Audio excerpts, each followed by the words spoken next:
묵은 김 이렇게 무치면 밥보다 먼저 사라져요. 달콤 짭짤한 간단 밑반찬 지금 바로 시작합니다. 안녕하세요. 파래기만두 사다 놓은 게 묵어서 색이 바랬어요. 오늘 이걸로 맛있는 밑반찬 김무침 만들 거예요. 묵은 김은 이렇게 뻣뻣해지죠. 파래김 50장입니다. 이걸 프라이팬에 살짝 구울 거예요. 프라이팬을 뜨겁게 달군 다음에 제일 약한 불로 해놓고 김을 2장씩 넣고 앞뒤로 구워요.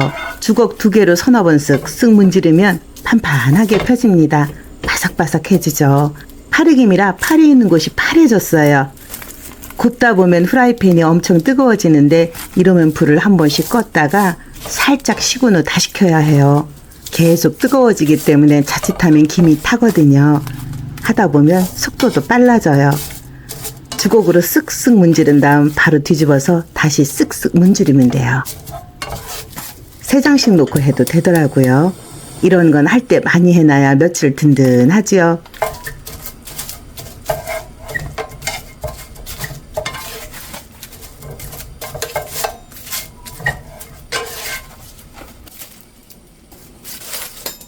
마른 종이 바스락거리는 소리가 나요. 이제 김을 부스러뜨릴 건데 가루 날리는 게 싫으면 비닐팩에 넣고 부수면 됩니다. 가루 세로로 한 번씩 찢어서 넣고 부수면 쉬워요. 김무침을 할 때는 큰 그릇을 쓰세요. 작은 그릇에 무치면 계속 뭉치고 잘 안 묻혀지거든요. 팩에 공기를 뺀 다음에 이렇게 터뜨려주면 돼요.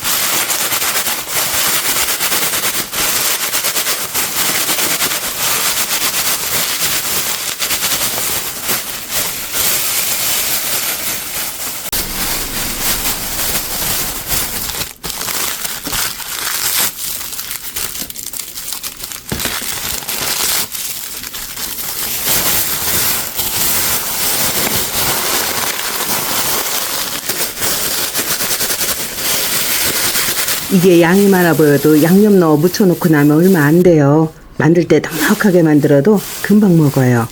50장 별거 아니거든요. 덜 부셔진 게 있으면 손으로 쭉쭉 찢으면 돼요. 들어가는 향신 야채는 마늘 다진 거 1큰술이랑 홍고추, 청고추, 그리고 쪽파 5줄기면 충분합니다. 고추는 쭉쭉 갈라서 씨를 빼고 송송 썰어요. 파란색, 빨간색 고추가 들어가면 색도 예쁘고 식욕도 돋구고 또 칼칼해서 물리지가 않아요. 매운 청양고추 아니고 그냥 일반 풋고추예요.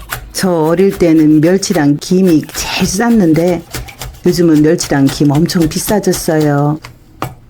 더워지니까 대파가 질겨요. 뻣뻣하고 꽃필 때 돼서 그래요. 그래서 요즘은 쪽파를 써요. 그리고 김 무치면 쪽파가 들어가야 맛있어요. 쪽파도 성성 썰어요. 양념장을 만들어요. 양조간장을 우선 4큰술 넣었어요. 요거 5큰술까지 괜찮습니다. 저는 좀 삼삼하게 먹을 거라 4큰술만 넣었어요. 김 자체가 조금 간간하잖아요. 사탕수수 원당 2큰술 넣습니다. 여기에 물엿을 2큰술 넣어요. 사탕수수 원당은 백설탕보다 단맛이 훨씬 약해요. 그래서 이따 드셔보시고 단맛이 덜하면 사탕수수 원당을 1큰술 정도 더 넣어도 돼요. 설탕이 녹도록 잘 저어줍니다. 참기름은 넉넉하게 넣어야 좋아요. 기름 아끼면 안 돼요. 청주나 맛술을 소주잔 반컵 넣어요. 집에 매실주 있어서 매실주 조금 넣었습니다. 물도 소주잔 반컵 정도 넣어서 골고루 섞어줍니다. 양념장은 한 번에 다 들이붓지 말고 2-3번에 나누어서 넣는 게 김이 잘 묻혀져요. 국자를 양념장 훌훌 뿌리고 손으로 조물락조물락 버무려요. 촉촉해졌다 싶으면 다시 양념장 넣고 또 조물조물 묻힙니다. 김이 부피가 줄어들면 한쪽에서 조금씩 집어가지고 살랑살랑 묻히면 돼요. 금방 이렇게 양이 푹 줄었어요. 다진 마늘 1큰술과 고추랑 쪽파 썰은 걸 넣어요. 마늘은 더운 날씨에 많이 넣으면 금방 시큼한 냄새가 나거든요. 요즘 날이 더워서 마늘을 조금만 넣었어요. 고추 넣으니까 색감이 참 이쁘지요. 쪽파의 초록색도 예쁘고. 묻혀놓고 뻑뻑하면 물을 조금 더 넣어주면 됩니다. 간을 보고 설탕이나 간장을 입맛에 맞게 추가하세요. 저는 짜지 않게 만들어서 많이 먹는 게 좋아요. 이거 약간 삼삼할 거예요. 통깨 듬뿍 뿌려서 한 번 더 살랑살랑 무치면 완성입니다. 김향기가 아주 은은하고 좋아요. 저는 이 정도의 촉촉함이 딱 맞을 것 같아요. 쫀득쫀득한 게 좋거든요. 이건 남녀노소 누구나 좋아해요. 한번 무쳐놓으면 계속 집어먹게 되죠. 만들 때 넉넉히 만들어 놓고 드셔도 괜찮아요.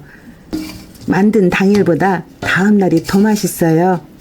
요즘 김값도 많이 올랐는데 그래도 몸에 좋고 맛도 좋으니까 김무침 꼭 만들어서 요긴하게 밥 반찬으로 쓰세요. 맛있게 만들어 드시고 시청해 주셔서 감사합니다.